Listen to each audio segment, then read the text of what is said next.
Comme tous les pays francophones, le Mali est engagé dans la mise en œuvre de la réforme licence, master, doctorat. Et dans cette réforme, la recherche et la science occupent une place centrale.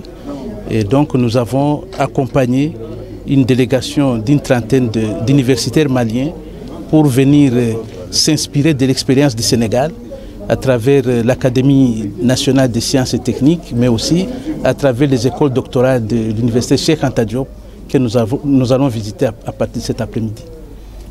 Le Sénégal est relativement avancé dans la mise en œuvre de cette réforme. Il y a des structures qui existent et qui fonctionnent très bien. Et deuxièmement, c'est parce que le pays n'est pas très éloigné du Mali et donc cela nous permettait de venir avec une délégation assez large.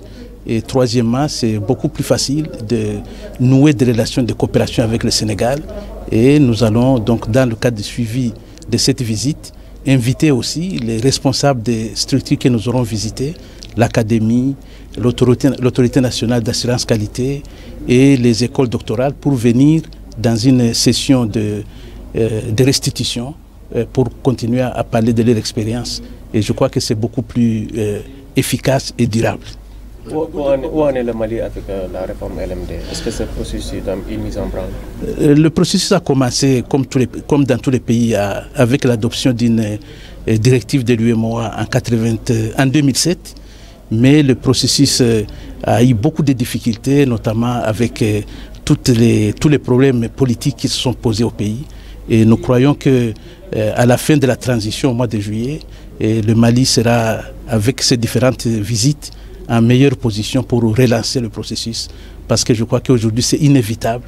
Et si la réforme n'est pas mise en œuvre, le pays sera complètement marginalisé sur la scène régionale et internationale. En quelques mots, vous pouvez nous dire, au bout de cette visite, qu'est-ce que vous attendez concrètement comme résultat? D'abord, nous avons eu beaucoup d'informations que nous allons analyser, essayer d'adapter l'expérience du Sénégal au Mali.